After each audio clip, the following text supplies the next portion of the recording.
Hi, I'm here today with Rob Sheffield. Rob is a music critic and an author. He's written 3 books at this point. Love is a Mixtape, Talking with Girls About Duran Duran, and Turn Around Bright Lights, which just was issued. Yeah. Ostensibly, the book is about karaoke, but it also kind of looks at how and why we love and how we kind of process and absorb loss, and specifically the loss of your wife. Yeah, thanks. And as well, it also kind of looks at how how we rebuild, and it tracks kind of the blossoming of your relationship with your current wife. Yeah. And it does all this through the lens of karaoke. Karaoke explains everything in my worldview. So, I mean, for most of us, karaoke is something we do maybe after a few drinks at a bar. And it's fun, but that's kind of the significance it has. But obviously it plays a greater role in your life. And you kind of track, use a book to track that. But Yeah. how could you, kind of sum that up for the audience here in terms of the importance of karaoke? Karaoke, it's a beautiful thing because it lets anybody participate in music, even those of us with no skill whatsoever. Actual musicians here? All right. Some musical talent is represented in the room. That is not where I come in. I have none at all. Always wanted to sing, always dreamed of it, always been someone who loves music, grew up obsessive about it. My parents, they were like 50s rock and rollers, and like I grew up in the 70s, 80s. I was always obsessed with music, and yet all my attempts to sing or play an instrument were just disastrous because I just do not have that thing that is required. I still have a guitar next to my desk that I've had there for 20 years that I always think, this is going to be the year that I learn to play guitar. I'm going to finally learn some chords. The closest I ever got was the summer of '86. I learned the chords to Wild Thing, and I made a tape because I knew that it was going to wear off after a few hours. And I still have this tape of me playing Wild Thing for 20 minutes, and even the chord changes, so it's like jung jung jung jung jung jung, and I never got any better than that. That was my peak as a musician. I'm glad I documented it. So that karaoke actually allows me to participate in making music, as far as I'm concerned, miraculous. Greatest thing ever. I was trying to track whether you were talking about the old school Wild Thing or the Tone Loc one. I think but yes, that one I can rap. That one's a lot easier. But it's funny because karaoke is something that once it arrived in this country, people started to realize it existed, and people instantly wanted more of it. It's amazing how fast it spread, and that 20 years ago it was pretty much unknown in the U.S. But that it's just a thing that just this amazing way of sharing music and way of participating in music that lets anybody in. All the barbarians at the musical gates are welcome inside. I know this book, as well as your first one as well, is almost structured like a mixtape, where you kind of use certain songs as points of departure. How do you pick these songs? I guess for the things that I wanted to write about, sometimes the songs suggested themselves. Like I have a chapter about my dad, and my dad really likes to sing Elvis songs. My dad, his voice is every bit as bad as mine, and as a little kid, hearing my dad sing along with the radio, I always thought, wow, I hope I inherit all the awesome things about my dad, but not the voice. Yeah, that of course I got, as well as fortunately many of his other wonderful qualities. But so that chapter, the song that set me off and the song I listened to while writing it was Heartbreak Hotel by Elvis, just because that song has 3 notes in it. My dad can't even do that one. It's like, since my baby left me, I found a new place to do. And it's not a hard song to sing. I mean, that's why it was the song that Bill Clinton played on saxophone on our Sandoval Hall show. It's a super easy song. But so for me, I don't really talk about Elvis or the song so much. Just that song is a way into sort of the topic of my dad and my life as a son, because all the different sort of emotional relationships in my life. Because for me, music is just the way that I translate all the other aspects of my life. So read about all these different relationships. My life as a son, my life as a brother, my life as a husband, my life as a friend, and yet music is, I guess, it's always the tool that I think is going to unlock these mysteries for me. Sure. I mean, I guess, for people such as yourself, it provides a certain sort of structure and prism by which to view life. So it kind of makes sense that the book would unfold like that. Yeah. You mentioned earlier, that neither you nor your father is a particularly talented singer per se, and yet you're a karaoke fanatic. Yeah. So what does go into a good karaoke performance? Well, if it's not the technical singing ability. It's amazing that it just comes down to just enthusiasm and passion and courage if courage is required. It's something that blows my mind. It's kind of like when I was a teenager in Boston. I was going to punk rock shows. There'd be the Saturday afternoon hardcore matinee shows, which were the all ages shows, with just crummy local band, just like douchebag kids my age, just plugging in their guitars, like not any more talented than I was, but they were getting up and doing it. And I used to love to go to those all ages hardcore shows, and always totally get my ass kicked. And but that was like part of the fun, was that like these guys, like they weren't waiting for anybody to tell them they were good enough to play music. They just like got up there and did it. And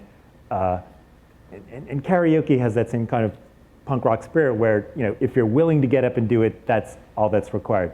You just have to put yourself up there and be willing to risk a certain amount of ridicule. Was there stage fright the first time you tried this out? Yeah, or? Terrifying. I still remember the first time so well, because it was something that I dreamed of all my life. Everybody does the thing in the bathroom mirror of like with the hair dryer as the guitar, and like the hairbrush as the microphone. But I never got any further than the mirror in terms of that fantasy.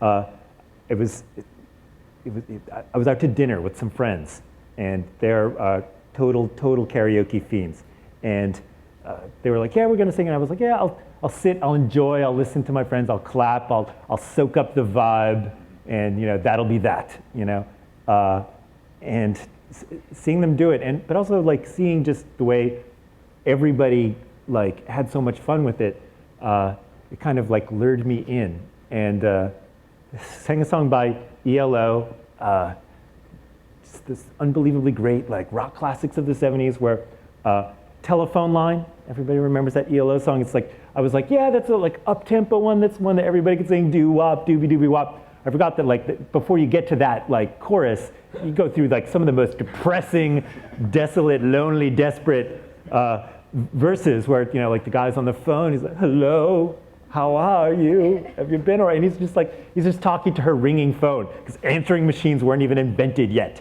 So he's just talking to the ringing phone, and I was like, okay, if I can just get to the chorus with the doo-wop, doobie-doobie-wop, it's going to be okay. And it was, and I was obsessed instantly.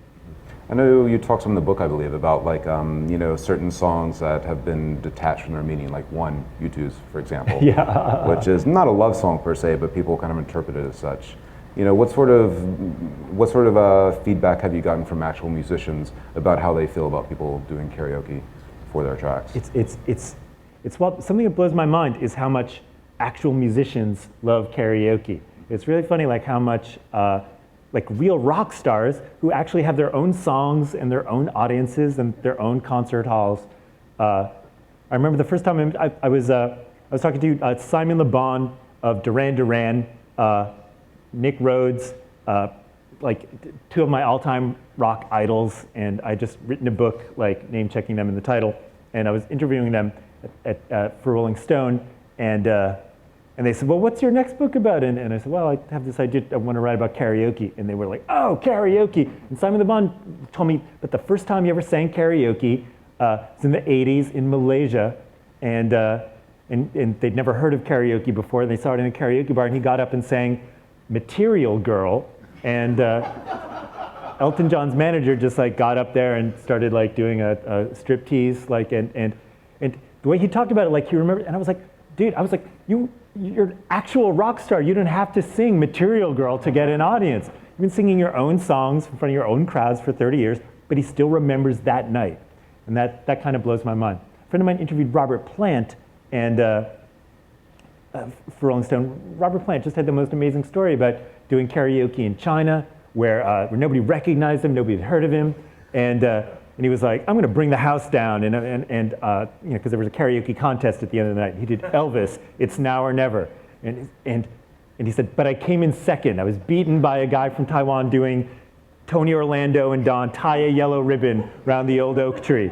And Robert Plant was like, wait, how did I get beaten by this dude singing tie a yellow ribbon? And I think that's what rock stars love about karaoke, is that fantasy that if they didn't have the name and the reputation and the myth to fall back on, that they could still start over from scratch and just earn it all over again. And that karaoke sort of lets them sort of slum it in the trenches with the rest of us. So it's funny that that actual musicians, however they might fear the way I butcher their songs in the karaoke bar, I wouldn't want them to hear me do it, but it's funny how actual rockers, there's something in it that responds to them. I assume this is all done in the pre-YouTube era. Yes. Yeah. The combination of karaoke and video is absolutely crazy. I was singing a karaoke a couple months ago. This is how I found out that Vine was invented. A very traumatic way to discover that Vine was invented. I was singing with a sort of mixed crowd generationally. There were some of us who were born before 1990, who, for lack of a better collective noun, I will call normal people. And then there were people born after 1990 who were like, and the next day everybody was like emailing like, yeah, look, I put up this like Vine thing on Twitter, and I was like, Vine, I wonder what that is. Oh, it's 7 seconds of me singing Britney Spears' "Toxic" in a very toxic state, and I was like, wow, this exists now, great. I was like the last, like the karaoke humiliation boundaries have been expanded. Like, thank you, Vine, for kicking down that door. Well, that touches on an interesting aspect about karaoke, kind of the multi-generational sort of appeal. Yeah. And that, I think you mentioned this in the book, but it's not an exclusively American experience, but it's kind of uniquely American experience, and that I think you call it maybe a democratic environment, if I'm quoting you correctly. Yeah, there's definitely like nothing quite like it in American culture, the way America uses karaoke, the way it brings people from different age groups, different tastes in music, different cultural backgrounds, different personality types, all mixing it up and performing for each other and listening to each other and applauding each other. It's like the most mind-blowing thing of karaoke for me is that people go there to enjoy listening to other people sing badly. If you want to listen to yourself sing badly, you can sing in the shower, in the car. We all do that. We sing to our plants, our cats, like the mirror. But like you go to karaoke and it's almost like we go there to make each other stars. And you see just like ordinary people with maybe even less talent than yourself. I've never had that experience, but where they're going up there and you cheer for them, and like just seeing like strangers like cheering for each other and high-fiving each other. That's a really mind-blowing aspect of karaoke for me. Well, I know you've been a music critic since you've been the editor for Stone since '97. Yeah, 97. I believe, and it seems like engaging with music via criticism and engaging via karaoke are almost two entirely different things. One's very solitary and very critical, and the other is very social and very celebratory. Do you get that at all, or? Yeah, it's a weird kind of clash between different parts of my soul as a music fan. Just because when you're a music critic, you're kind of kidding yourself that I have the theory of how music works. I figure out how this stuff operates, how it functions in our lives, what music should be like. There's all this kind of arrogance of will to knowledge that you can kid yourself about. Then you go to the karaoke room and you're like, wow, I don't understand anything. Like, music is so much weirder than I could ever imagine. I was singing with a bunch of friends a couple weeks ago, and somebody did a song that I have hated since the 90s. Does anybody remember the Verve Pipe? Okay, they had a song. Okay, that song had not crossed my mind in well over 10 years. And this dude who was another one of those awesome 22-year-olds, he gets up and he starts doing The Freshman by the Verve. And I was like, okay, this is really weirding me out. I never thought I was ever going to hear this song again. the song, it's about 20 minutes long. There's a plot. I can't figure out quite what the plot is, but it involves, oh, I am not responsible. And I was like, wow, I hated this song then. I never expected to hear it again in my life, but this is kind of awesome. I'm really enjoying this. And of course I was like, okay, like I'll like if we're going to like the 90s one-hit wonders, I'll see your verve pipe and I'll raise you up primitive radio gods, you know? And but there's that thing of like, you know, you think you have this idea of how music works and what the boundaries are and what the confines are. And karaoke is a place I always realize that, you know, music is so much weirder than is even comprehensible. Mm-hmm. Is there any song you've run into that's completely karaoke proof? Instrumentals aside, of course, but anything like this can't be done in a reasonable manner? It's weird, different, you know, depends so much on the vibe of the crowd. I used to go to this place where they said, we only have 2 rules. No Stairway to Heaven and no American Pie. And they're like, they're both great songs, but they're too long and they're too sad.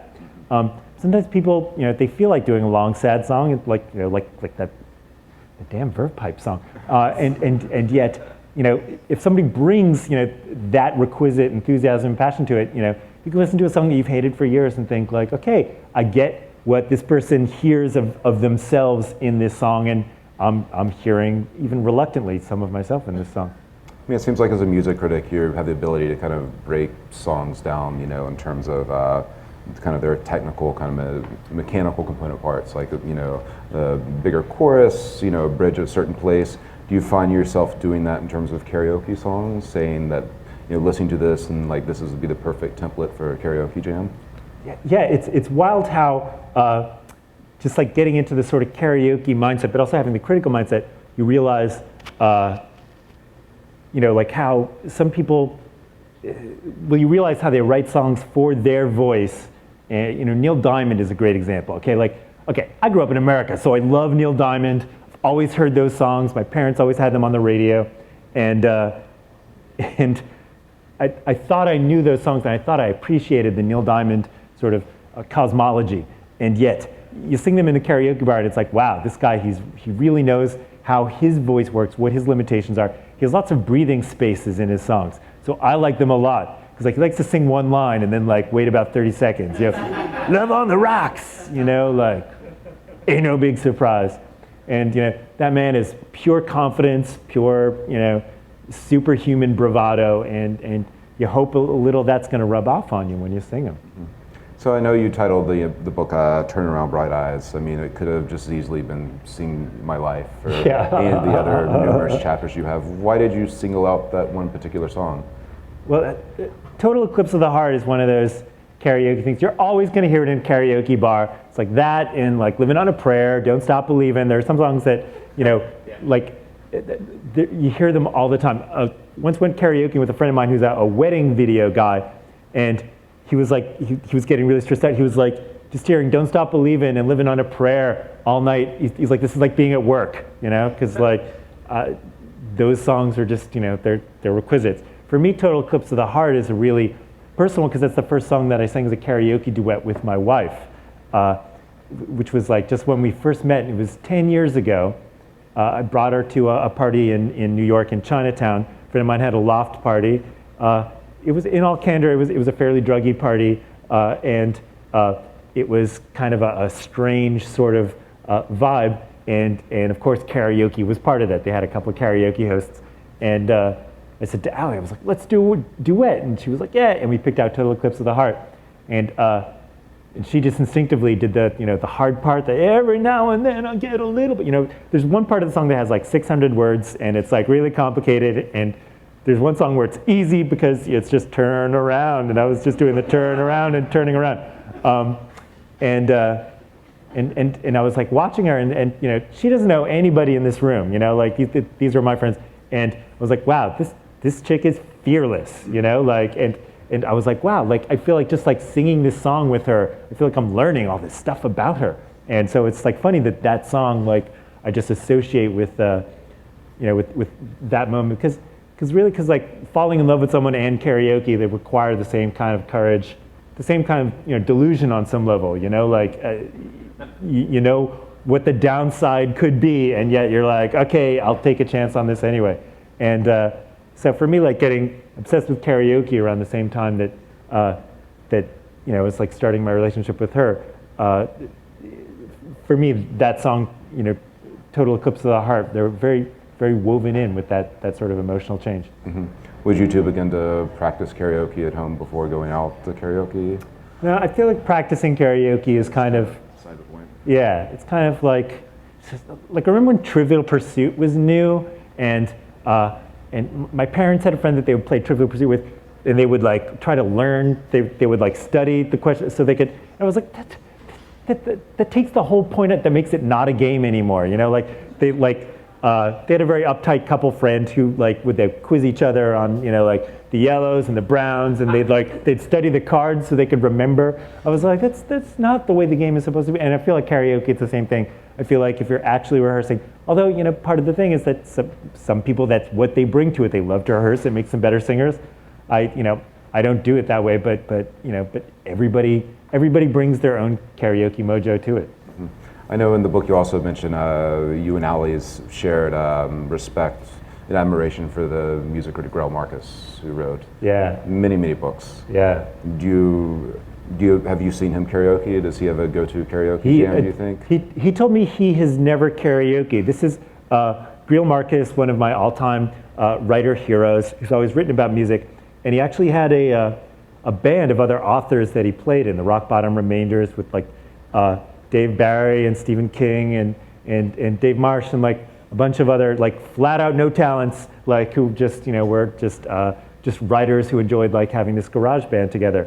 And he said I could even do that, but the idea of karaokeing, he was just no way, never, not in this life.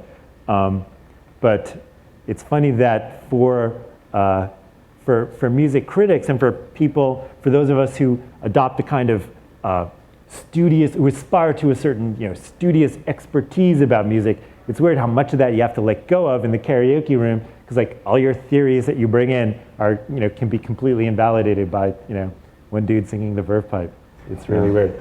I mean, I know Greil Marcus in his book Invisible Republic, he positioned this Bob Dylan song "I'm Not There" as a canonical Bob Dylan track, which maybe when he wrote that book 1,000 people have heard. Yeah. Do you have a similar sort of holy grail of karaoke that you?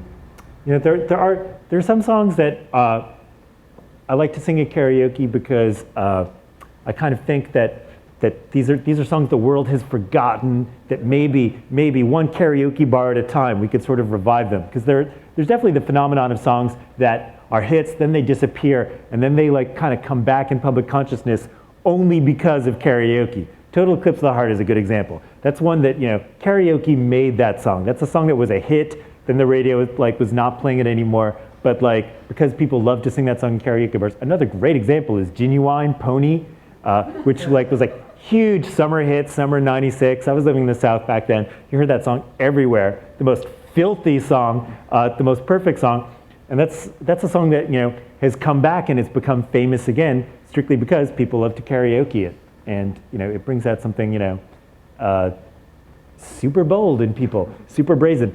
And so there are some songs that I always think maybe karaoke could perform the same sort of miracle for this song.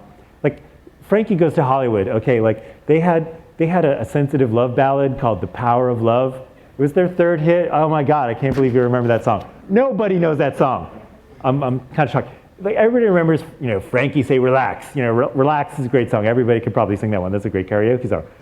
Two Tribes, which was their second hit, which was their angry, serious, political song. And then they had their third one, The Power of Love, which is, it's their sensitive ballad. And I adore that song. But it's the power of love, a force from above, a skyscraping dove. It's really sort of wiggity whack, as the late great Chris Cross would say. And I saw that song in the karaoke book once, and I almost had this feeling of I was spiritually obligated to sing it. I was like, it's possible that this song has been in this karaoke book for years and not a single person has ever sung it. And I just wanted, and on the book somewhere in the karaoke database, somewhere that somebody somewhere sang this song. and it was almost like I felt an urgent need to do it. And I warned my friends before I did it. I was like, you might not like this one so much. And I was actually right. Like that was a lot of like people like casually taking their bathroom breaks during that song. But there are always obscurities that, sometimes you discover them in the karaoke bar and you try to share them in the karaoke bar. That's part of what it's for. Do each kind of karaoke bars have their own nuance in terms of catalog and playlists that you kind of look for? It's wild how every one of them is different. Some of them are it's really funny. Every karaoke bar has its own vibe. Some of them are super sleazy. They're dark. They're almost like, like in old movies where you see the opium dens. It's like that kind of thing. Like people come there because they need a fix of the singing experience, and like nobody wants to be recognized. And there are other places that are bright and festive, and there's some places that are family friendly, and there are some places that are vaguely sinister. And the songbooks are always different. There's this one place that I love to go to in New York, in Koreatown, called Music Story, that has all these Yngwie Malmsteen songs in the book. Yngwie Malmsteen is Swedish death metal guitarist. I was like, I know his songs even had words. I was like, nobody is a Malmsteen fan because they like to sing those songs. But I was like, this is kind of amazing that they're in the karaoke book, which means somebody somewhere is singing them. And that's part of the beautiful thing. But the same place, it has 17 different songs in the book by the Christian metal band Stryper. And I was like, wow, I thought I probably knew more about Stryper than a lot of my friends, but I could not name 17 different Stryper songs. That's part of the magic of every place being different. Rhino comp of like undiscovered karaoke shows or something. But in the book you kind of lay out a timeline of karaoke. And I was kind of surprised you didn't mention the Scarlett Johansson, Bill Murray scene within Lost in Translation, but I think you circle back to it and kind of list it as kind of the perfect karaoke scene, or a very ideal one. Can you discuss that at all? Or? Yeah, it's wild because karaoke. It's funny that it didn't take long in the 90s for movies to start realizing that if you put a karaoke scene in a movie, it's super effective and super easy. It requires no imagination. You just have like characters, and this is their awkward, ungainly way of bonding, and that you can put it in any kind of movie, a rom-com or a crime thriller or a goofy comedy, and in the karaoke scene, it's always going to work. There's this great one that really, this one always, because I was watching this recently because Breaking Bad just started a new season. And there's that great karaoke scene on Breaking Bad where, total non-spoiler-ish, how do I put this? There was a character who's no longer alive and who had vaguely criminal associations. And the cops going through his stuff, they're like, wow, look at this. They find this karaoke video he made in a karaoke bar where he's singing Major Tom Coming Home, which is one of my karaoke jams, like 4, 3, 2, 1, Earth Below Us. And you see this video of this guy, and it's just heartbreaking. And you see him and it's like you're seeing him at his most vulnerable and intimate, just when he's singing this, great old cheesy new wave song from the 80s, in the karaoke bar. And it's amazing the way the karaoke story that movies and TV shows keep finding a way to tell. I mean, at this point, there's going to be karaoke scenes in all movies. It's just. Was it one in Blue Velvet, or am I remembering that correctly? I guess Blue Velvet because it's sort of pre-karaoke, so he's kind of he's performing in the lounge, but. Maybe I was thinking of My Own Private Idaho, but. The one, it was the first time I saw a karaoke scene in a movie was The Crying Game in '92, where the guy goes to the karaoke bar. I saw that in rural Virginia in the spring of '92, and it really blew me away. And I was like, wow, that looks like fun. It's set in London, and there's a karaoke bar where he's like, if you want to find this person, she's always at this bar at this time, and she always sings the same song, The Crying Game. And movies like that started to circulate before actual karaoke establishments did. So I think a big watershed one was in '97, where there was the Julia Roberts movie, My Best Friend's Wedding, where karaoke plays a huge role in that movie. And this is '97. Karaoke is still pretty rare in most parts of the country at this point. But that movie was in multiplexes all over the country, and everybody sees that movie. And all our moms saw that movie and thought, like, holy cow, that looks like fun. Yeah. So I karaoke with my mom now down, in her little like senior village in Florida, and everybody loves karaoke as soon as they find out about it. I know there's this one part in your book where you kind of mentioned that new music is not necessarily being made for you per se as a demographic audience. Sure. But it seems like karaoke is kind of the one place where people, those of us who were born before 1990, can still go and kind of supplement that rave or the hardcore kind of concert experience. Yeah, it's amazing how karaoke, because of its nature, it's not bound to generational ties where it's like, oh, you were born at this time, so you have to listen to this. And of course, the way that music technology is changing so much, those boundaries are like less confining than ever. It's like basically anybody can listen to anything now, which it's wild to think of like how it used to be a thing. You had to actually have a physical copy of the record. You had to go to the ends of the earth to find it. I remember the first time I had a copy of Dusty Springfield's Dusty in Memphis like in my hands, and like I couldn't believe that I found this record that my friends and I had all been searching for years. Now it's like something you just you hear in Starbucks and you don't even think about it. Like my nieces and nephews who are little kids, they're really into karaoke because it's on their little karaoke video game console.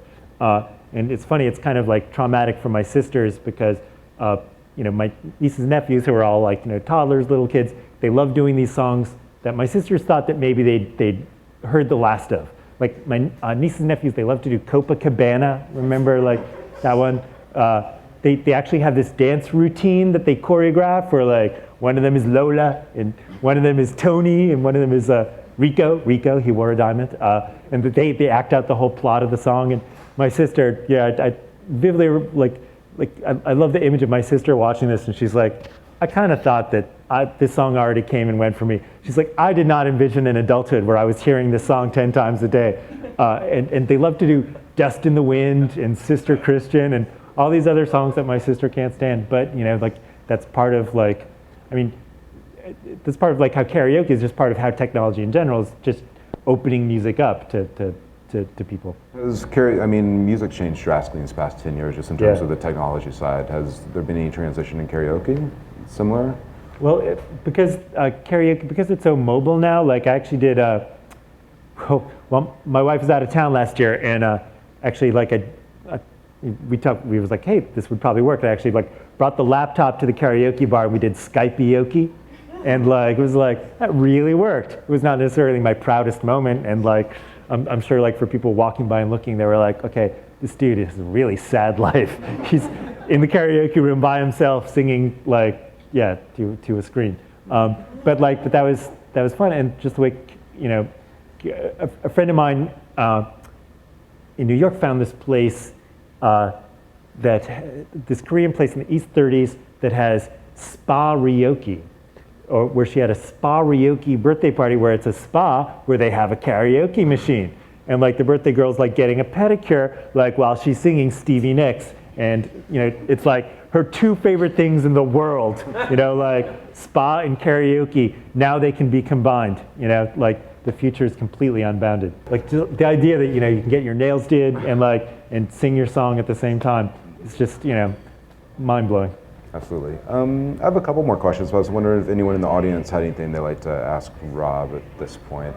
There's a microphone right there, by the way. So my question is, I know that you spent time, I think, in Charlottesville based on... Yeah. So, you too? Yeah, UVA. So. All right. So... Wow. Okay. All right. I spent the whole 90s in Charlottesville. Love that place. So my question for that is, and I haven't been able to read this book, so you might cover it yet, but did you notice a difference singing karaoke, say, in Manhattan versus Charlottesville, Virginia? And what were the differences there?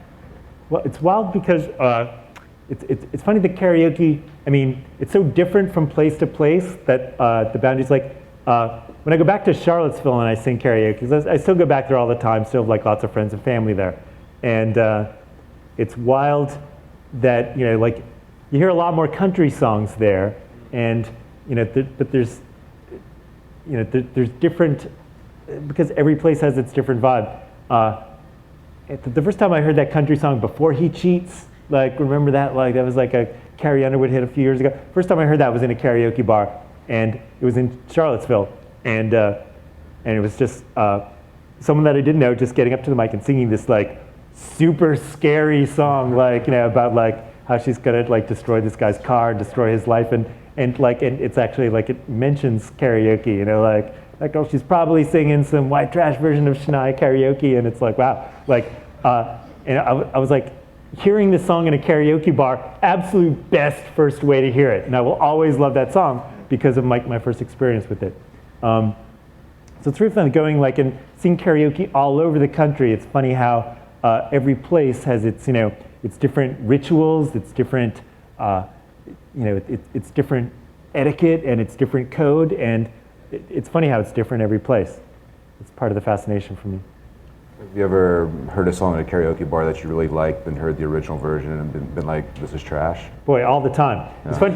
That happens to my wife all the time because she doesn't listen to a lot of like current top 40 pop. So she will hear me like destroy songs in the karaoke bar long before she hears the original. And I still remember a couple years ago when the singer Kesha was on, she was like on the American Music Awards doing her hit We Are Who We Are, and Allie was listening, and she was like, wow, this is the first time I'm hearing actually Kesha sing this song, and she's like, wow, she sounds just like you do when you're drunk at 2 in the morning. I was like, that's why it's the perfect karaoke song. And it's funny how like just, you know, yeah, sometimes that's the main experience with the song.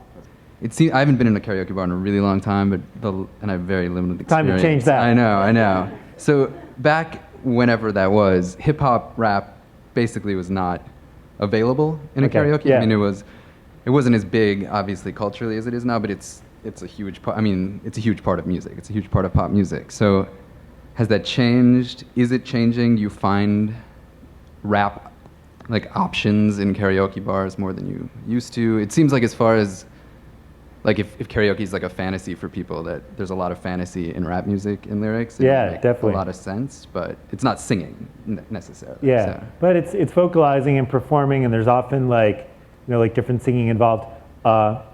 Also, like, I mean, you know, it's really hard if you don't have, you know, like actual, you know, like, you know, hip hop worthy mic skills, and so I will often like begin a lot of hip hop songs, and then I'll be like, you know, like I'm like, wow, this is like, you know, this is hard. I need to lie down with a cold towel over my head.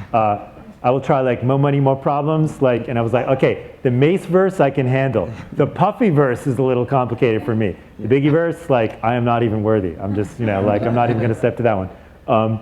And so there's, but it's funny because like just, and the way that hip hop and the hip hop aesthetic keeps changing pop music, and pop music keeps responding to that. I mean, that's part of, you know, this part, my karaoke fantasy for 2013, I can't wait until this song arrives at the bar, is, well, all the songs from the new Kanye West album, Yeezus, but especially the last song, Bound to, which is the one that samples Brenda Lee, like singing like, uh-huh, honey, like, and I cannot wait until that song comes to karaoke bar. In fact, I was out with a couple friends of mine, actually a bunch of friends of mine, last week, and we were doing all these other Kanye West songs in the book, just trying to like do that song over, like, you know, so like we did Runaway, but we like kept doing like the uh-huh honey all the way through it. Because it's funny because the uh-huh honey, that's from a song that I learned as a kid because my parents like had their records from the 50s, and they had these 50s rock and roll records, and one of the songs I loved was Brenda Lee, Sweet Nothings from the 50s. And just the way she would begin that song saying, uh-huh, honey, and I just thought that was the filthiest thing I'd ever heard. Couldn't believe my parents had this record. I was like, how was this allowed? Like, mind-blowing. And now I hear that record, I hear that sound all the time for saying that in that Kanye West song, and that somehow he decided to just loop that, you know, that Brenda Lee, uh-huh, honey, all the way through this song, a truly filthy song, and it, you know, it's mind-blowing for me, and it's just, I guess, evidence of how, you know, how music keeps expanding, keeps getting weirder, and keeps, you know, crossing those boundaries. It's really amazing. But so you are finding it out there. Like I can go to a karaoke bar now and find hip hop as an option. Yeah. Like, more and more. It's funny because some hip hop songs are more karaoke friendly than others, and and it's funny because the skill sets required. I think people in general, just watching people do hip hop songs in karaoke bars, they tend to kind of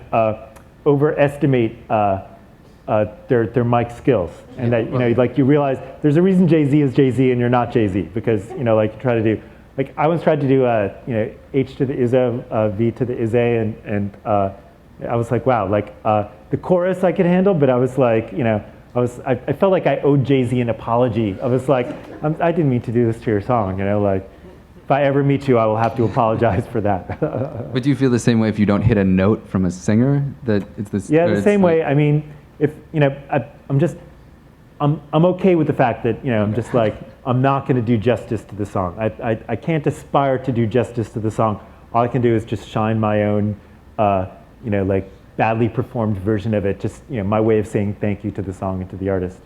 In short, you think Chief Keef will be more popular with karaoke bars than Kendrick Lamar in 5 years? Yeah. Well, part of it is that also some people like Nicki Minaj, who has lots of songs that are impossible to do at karaoke, but she also has Bees in the Trap, which I really think she designed to be karaokeable, because that's a song that if you want to do a Nicki Minaj song, but you don't have Nicki Minaj skills, that one is really slowed down to the point where I really think she was okay, have to do something for the really drunk douchebags who decide they're gonna they're gonna try this at 2 a.m, and it's actually really great. I would do the 2 Chainz part because my wife is kind of obsessed with 2 Chainz. Okay. Well, Rob, thanks for coming out here. here. Thank you for coming. Oh my God, thank you everybody. Thank you.